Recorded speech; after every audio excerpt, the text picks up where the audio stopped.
So yan guys, andito ulit tayo sa campers. Pero syempre, kape muna tayo. Hi! Sir ma'am, kape. Na? Follower? Timpla mo muna ang kape ha. Okay po. May follower tayong naghahanap. Puntahan muna natin sila. Ayun. So guys, ito yung follower natin from Tarlac. Ayan, kumusta po? Hello brother. Ayun. Hello po ma'am. Kamusta po yung pagkain? Next naman mag-buffet kayo. After buffet, tas kape. Yung jealous buffet. Lahat ng ano doon, 30 menu yun eh. Tas recipe ko lahat nandun. Ano ka, chef? Oh. Ilang profession ko talaga. Kaya pala. So yun guys. Thank you sa kanila. Sana nabudol natin sila sa pagka-camping. Kaya madami pang susunod yan. Nagva-van life si Bangkada, bahay ang kalsada, kamay likod banda, bawat liko, bagong kwento, bawat hinto panibagong tanaw. Nagva-van life si Bangkada, payong ulap, ilaw ay araw, kung saan mapadpad ang gulong doon siya magpapahinga.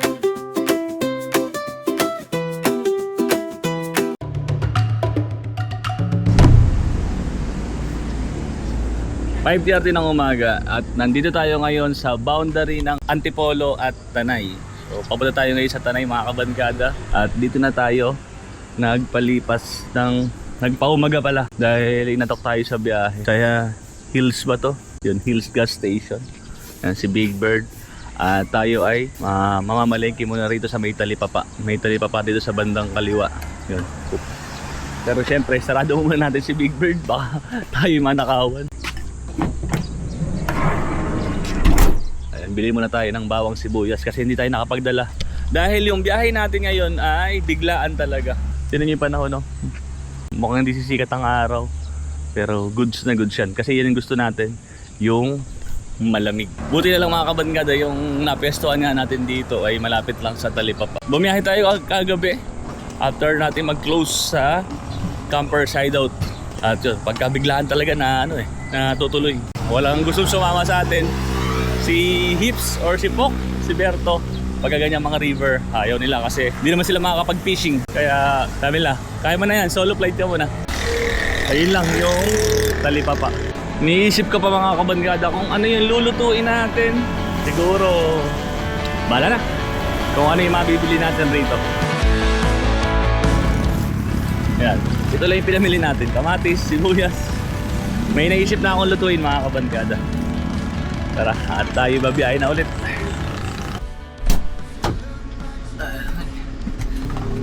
Napagod ako sa lakad ko. So yun ang reason kung bakit tayo nagda-diet na mga kabangada. Nagle-less na tayo ng rice. So yan, babiyahin na tayo. Let's go!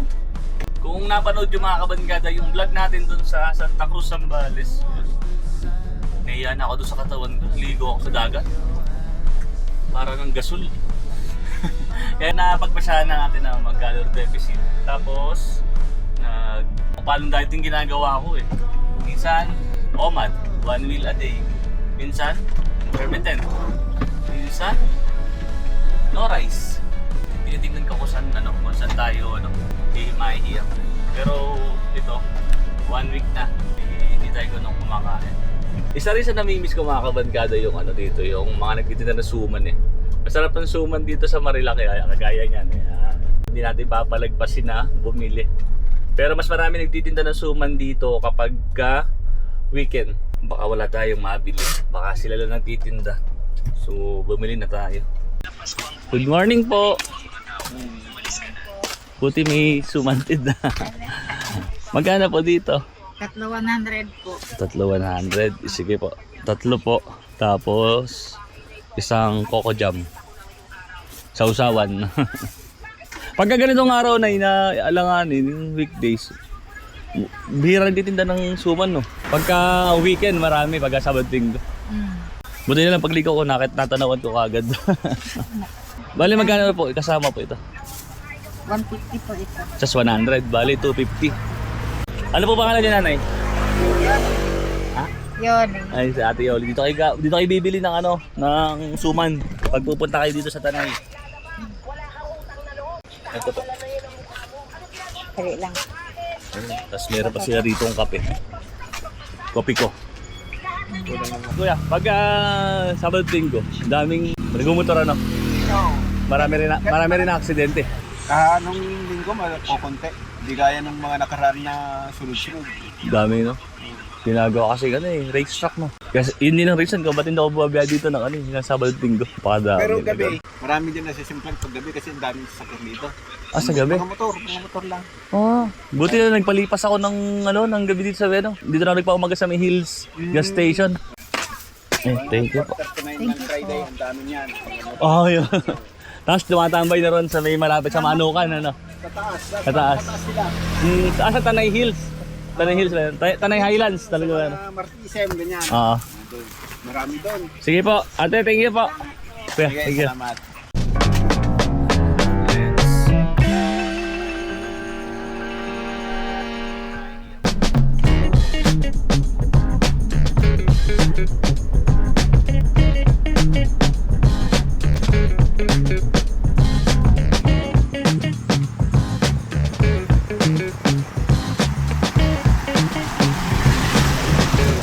Ang kapal ng barbie, sarap.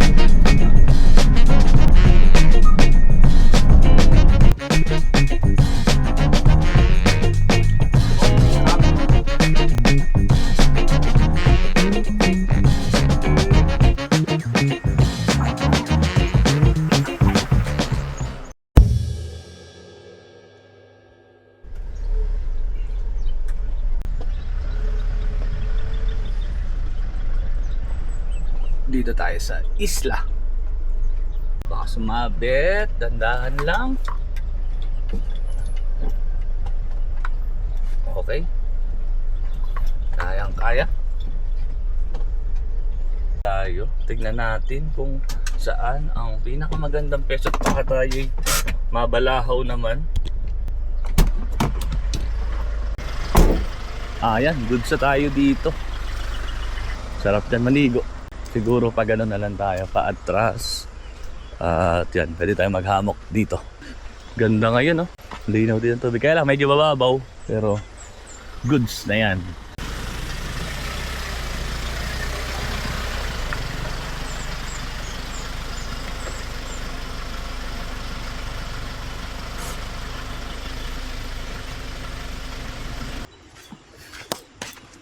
Goods na tayo dito. Ang ganda talaga ng River Ranch.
Umaaraw na mga kabarkada at mukhang may enjoy natin yung stay natin dito sa River Ranch.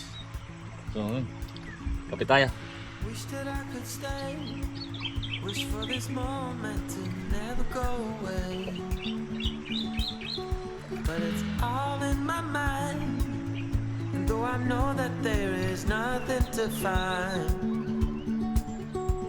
you're a beautiful sight in the summer night. And you can't put up a fight in the misty light.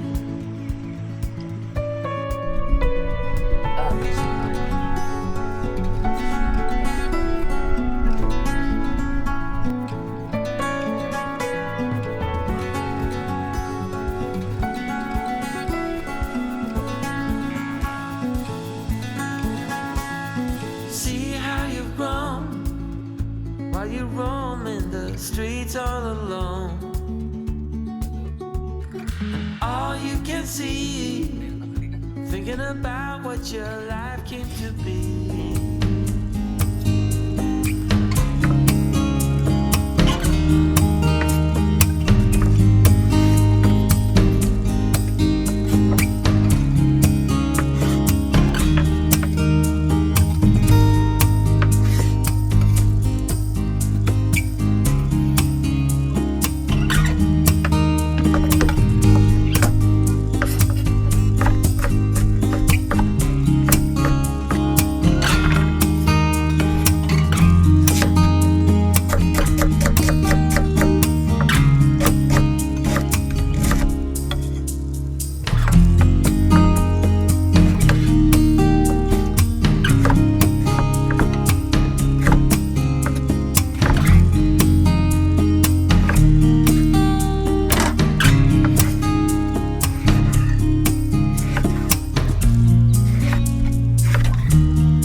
Bago tayo kumain mga kabangkada, yan, umulan. 2:00 ng hapon at napakadilim dito sa Tanay. Dapat sa labas tayo kakain, kaya lang yan, umaambon-ambon. Dito na tayo lang sa loob ng van. At syempre, titikman natin yung ating tofu binagoongan.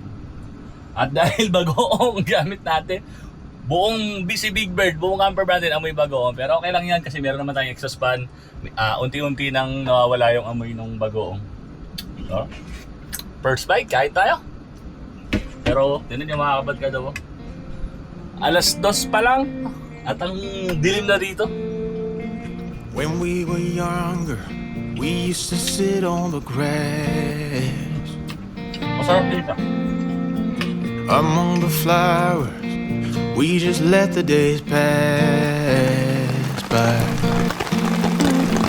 People would tell us to get a grip of ourselves and get a job. We didn't care where we would go. Bagong maggabi ay maligo muna tayo dito. Malinaw pa tubig. Goods naman to. I wish I could turn back time. Ay, pwede na. Pwede na tayo magbabad dito sa gitna. Songs on the terrace. We didn't mind sitting out in the cold. It wasn't possible to make us embarrassed. We were free. Do you remember stealing smokes from your parents? Sometimes we got a bit out of control. When they found out we ran from home just to scare them, we were free. When we were 17.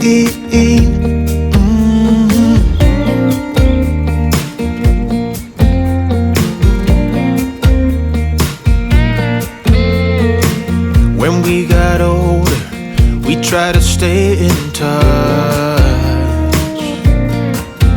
but we had to move on. Life ran away from us. If I could go back, be 17 again, yeah, I would, just to see all my friends. Sarap maligo.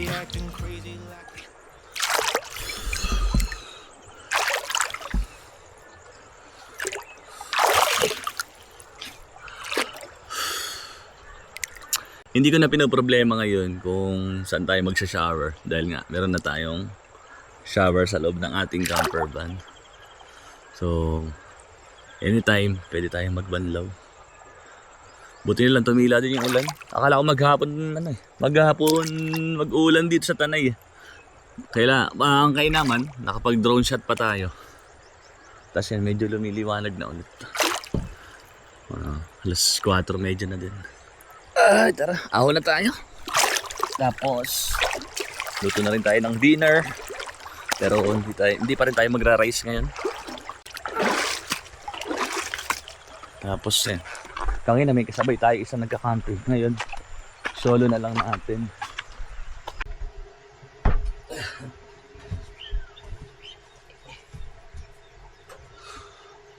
Sarap maligo.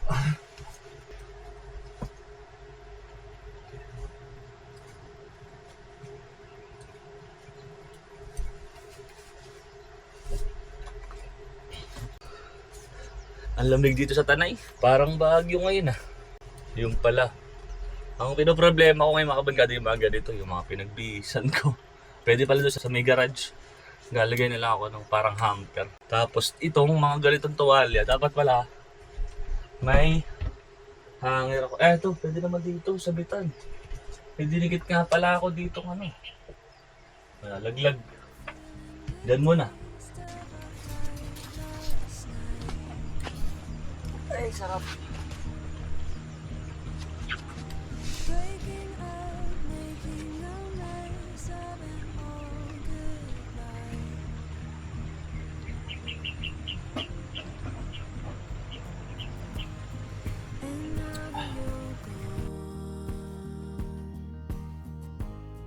I'm thinking about old times.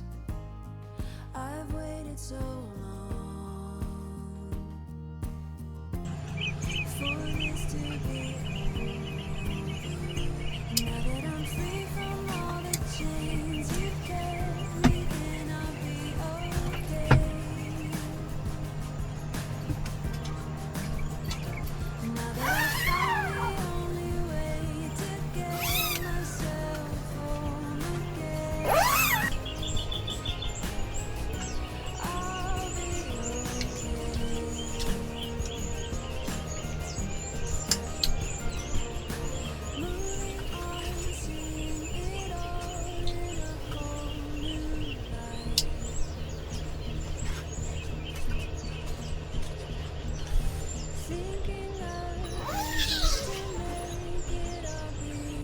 Yan. Safe na yung pagtulog natin ngayong gabi. Hindi na tayo lalamukin. Huwag lang siyang uulan.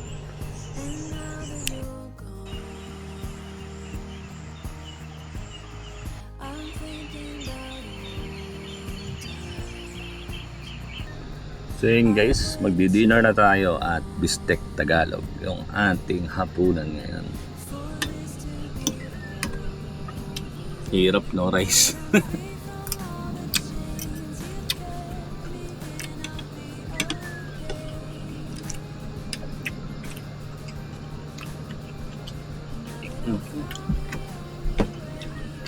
Hindi naman malamok dito. Saka nga pala mga kapatid, may kikwento ko sa inyo. Ngayon ko napatunayan na yung na mas better yung ganitong klase ng camper van. Unlike kay Beo, na pag umuulan tayo tapos tinatry natin na nasa loob lang tayo ng camper van. Napakainit, hindi ako nasusuffocate ako doon. Kasi nga wala tayong exhaust fan doon. Pero dito, may exhaust fan tapos malawak yung space natin. Kaya hindi siya ganun kainit. Tapos hindi na tayo nagsiset up sa labas, hindi na tayo maraming masyadong dinadalang gamit. Kasi nga lahat na ka-built-in na dito. Kaya napakalaking advantage nung ganitong camper van. Tapos yan, nakakatayo pa tayo.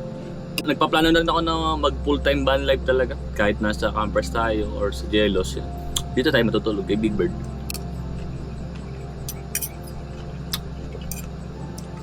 Kanina kasi nung umulan, nasa loob lang tayo. Hindi gano'ng kainit kasi yung exhaust fan pwede naman ganyan lang mga 2 inches or 3 inches lang yung ibubuka niya. Mapapalabas na yung init sa loob ng camper van. Kanina sinubukan natin na pahigop naman yung hangin habang umuulan. Ayun, hinigop pati yung ulan. Kaya dapat talaga puro palabas lang. Kasi ngayon, sana hindi umulan para makatulog tayo ng maayos. Hindi naman tayo lalamukin na. Ito nga palang mosquito net. Itong sa side saka sa rear.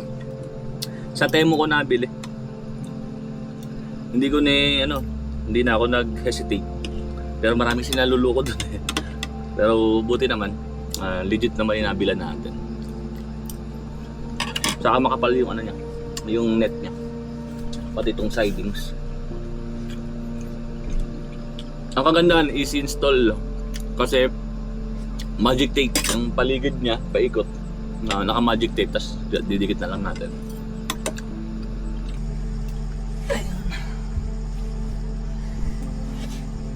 Tayo matutulog na mga kabangada. Alas 8 na din. Yan, hayaan lang natin na nakabukas yung ating pinto para mas presko. Yung gabi na to hindi natin kailangan ng electric fan dahil malamig dito sa Tanay. Sana hindi umulan. Pag umulan, basa tayo. Pero mukha namang hindi na ulan kasi medyo maliwanag na yung may nakita na akong star. Ito kagandahan kapag di-remote yung ating mga ilaw. No need na natin bumangon para patayin ulit. Ay, mali pa. Sombrero pala ako. So yun guys, mga kabadkada. Good night. See you next time.